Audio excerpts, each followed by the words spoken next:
Moi Moche et Méchant 4 rapporte 75 millions pour son premier week-end. C'est mieux que le premier et que le troisième, mais en dessous du deuxième. Et c'est toujours bien en dessous quand même des millions. Il est actuellement à 146 millions en domestique, assez loin des autres opus, à voir sur les prochaines semaines. Dans le monde entier, il a 258 millions de dollars. Il ne fait que débuter sa course, mais ça me paraît faible pour espérer aller chercher le milliard comme les Mignons ou les précédents Moi Moche et Méchant qui étaient quand même assez proches du milliard.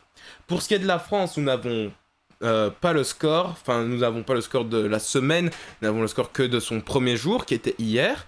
Il a réalisé 458 000 entrées. À titre de comparaison, le troisième opus avait fait un démarrage à 455 000, donc c'est un petit peu en dessous. Le quatrième est meilleur, c'est même le meilleur de toute la franchise Moi Moche et Méchant. Lui qui était le troisième était déjà lui-même bien au-dessus des deux premiers, qui eux avaient pas mal galéré. Donc pour l'instant en France, c'est le meilleur premier jour. Rendez-vous la semaine prochaine pour savoir s'il sera la meilleure première semaine. Parlons box-office et bienvenue sur notre nouvelle vidéo. On va parler du box-office de la semaine. Et comment ça va, Diego? Bah ça va très bien et toi? Eh ben écoute, ça va très bien. On a parlé de Moi Moche et Méchant. Je te propose de t'envoyer directement sur Vice Versa. Bah ouais, vas-y, du coup là on rentre dans la tête de la petite Riley. À nouveau, cette fois-ci elle est adolescente. Et du coup, pour son... attendez, pour son quatrième week-end au domestique, donc c'est-à-dire aux États-Unis et au Canada, ça fait 30 millions pour un cumul de 534 millions. Et puis après, au Worldwide, il fait 1 milliard 200 millions et c'est le plus gros succès Pixar au worldwide et donc aussi le premier milliardaire, mais donc ça fait quand même ça fait déjà deux petits week-ends qu'il est milliardaire, donc voilà. Et sinon en France, il est toujours premier après 3 semaines d'exploitation avec 1 million 500 000 et un cumul à 5 millions 400 000. Par contre, en France, il n'est pas le meilleur Pixar. Il est encore derrière Les Indestructibles 2, Ratatouille et Nemo avec ses 9 millions 400 000. Donc voilà, maintenant je relance l'appareil à mon ami Jordan pour parler d'un petit film. Parler ou pas? Est-ce qu'il faut être silencieux ou il faut beaucoup en parler de ce film, Jordan? Je sais pas, mais en tout cas, moi je dirais qu'il faut quand même faire aucun bruit. Juste, je tiens juste à préciser, t'as dit que Vice Versa était le seul milliardaire, c'est pas du tout le cas, hein. De milliardaire de cette année. Ah, ok, de cette année, ok, c'est à préciser, parce que là en fait tu parlais des Pixar, donc en fait dans ta phrase on dirait que tu disais que c'était le seul Pixar milliardaire. C'est pas du tout le seul Pixar milliardaire de l'année, oui, c'est le premier milliardaire, tout à fait. Mais oui, comme tu le disais très bien, nous allons parler de Sans un bruit, jour 1. Alors c'est un tout autre registre, hein, bien évidemment, car on était dans l'animation, maintenant on part dans l'horreur. Ce film est au bord des 100 millions de dollars aux États-Unis et se rapproche tout doucement des 200 millions en worldwide, dans le monde entier. En France, il réussit à rester quatrième avec 236 000 entrées pour un total de 635 000. C'est pas trop mal, on s'attendait peut-être à mieux, mais en tout cas, un qui est mieux, c'est le prochain et c'est d'ailleurs Diego qui s'en occupe. Il fait pour sa deuxième semaine 2 millions 400 000. Et ça, c'est en France, du coup. Parce que, comme on peut le voir, il est dans le top 10 mondial de ce week-end, où il est à la place numéro 7. Donc, on avait connu un petit truc en plus qui était resté quand même pas mal de semaines. Et maintenant, du coup, un nouveau film français dans le top 10 mondial, c'est Le Comte de Monte-Cristo, qui fait un week-end à 8 millions mondial et un cumul à 19. Et donc en France, comme je l'ai dit, il a 2 400 000. Et il faut savoir qu'il a fait une hausse de 8% par rapport à la semaine passée. Donc c'est un réel succès. Et c'est bien pour ça qu'ils ont annoncé une nouvelle suite des Trois Mousquetaires. Donc affaire à suivre.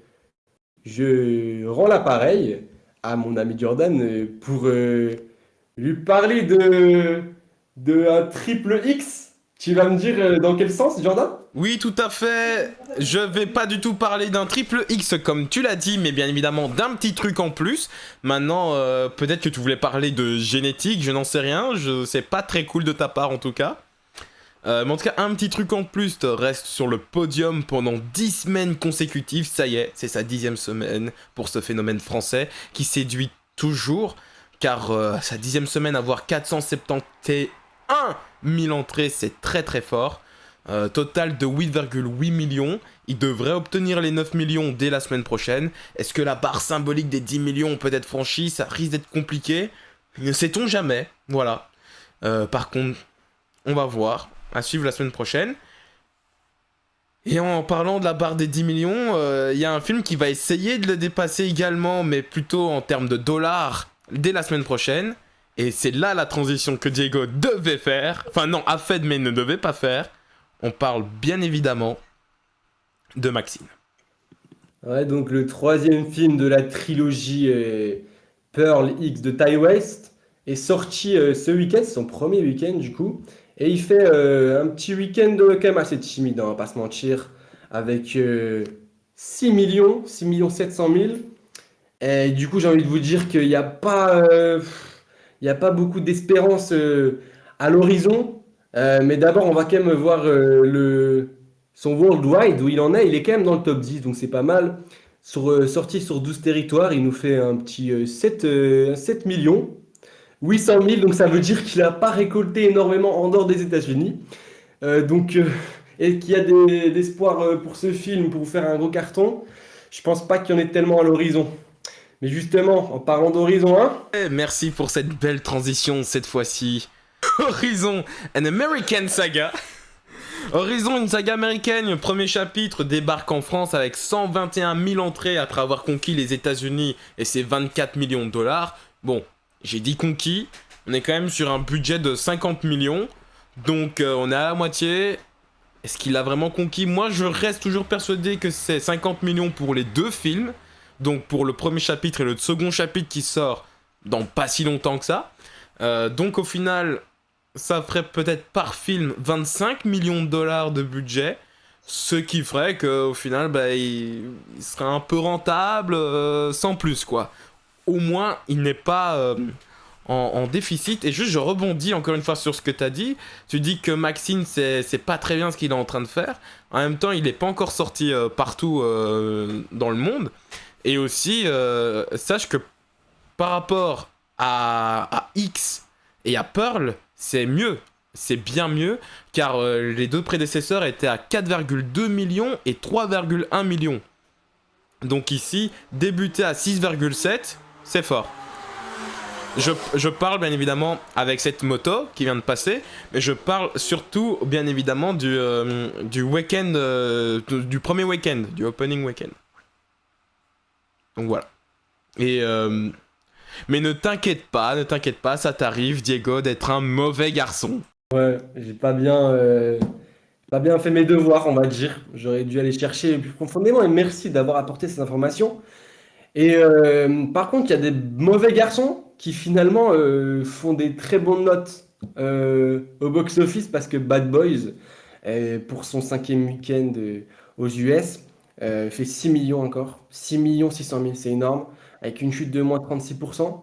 C'est toujours des bonnes chutes. Et pour un cumul de 177 millions, c'est pas encore, il va pas arriver. Il arrive vraiment à la cheville, on va dire, de son prédécesseur Bad Boys for Life qui a 204 millions. Ça va être compliqué, impossible de choper les 204 millions. Mais c'est mieux que les deux premiers. Donc, je dirais à Will Smith que ça va. C'est pas une catastrophe, mon gars. T'as plutôt bien géré ça. Donc, vraiment, bravo à vous. Et même au niveau mondial, il est toujours dans le top 10 aussi, où il fait 14 millions. 14 millions pour un cumul de 360. Et puis après, en France, là aussi, il a bien marché parce qu'il a passé le million.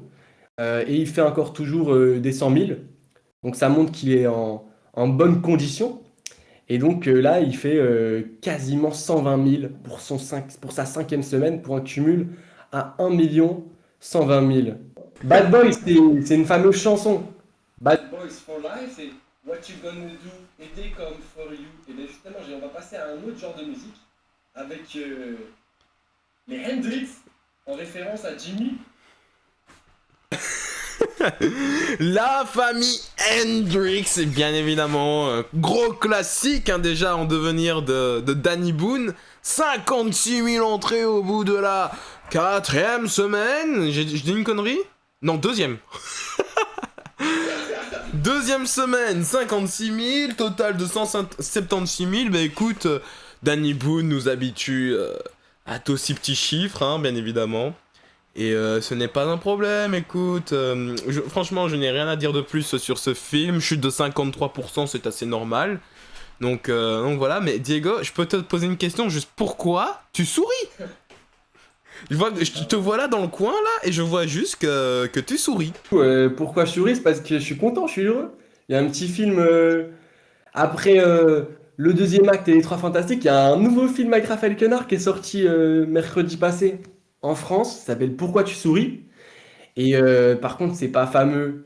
Ça se voit que sa popularité, elle est pas encore vraiment très très grande parce que voilà, 56 000 pour la première semaine, c'est pas fou.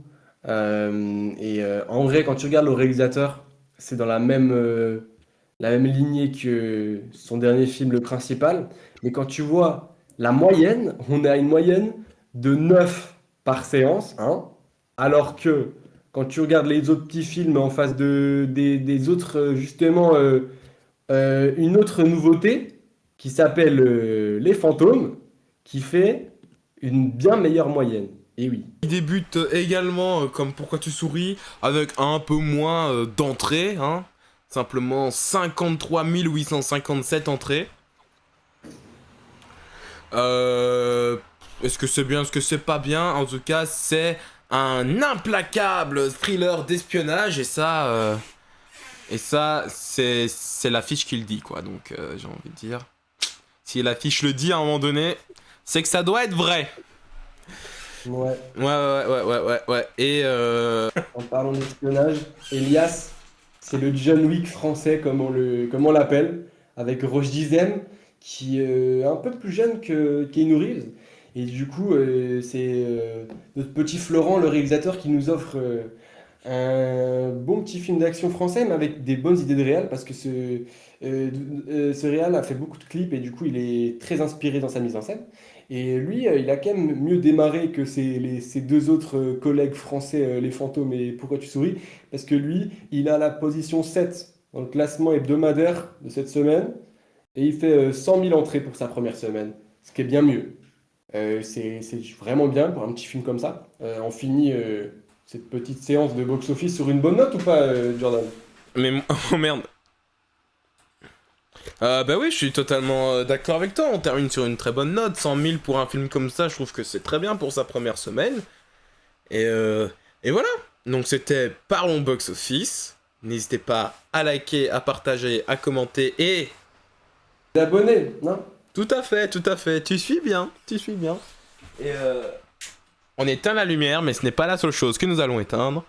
On va éteindre l'enregistrement. Allez, on n'a plus le time. I get you, I got the time. I get you. Na na na na na na na.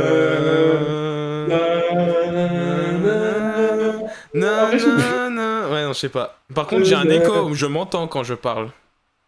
En fait, non, c'est pas one take, c'est one way. Oh non. Ah oui, d'accord.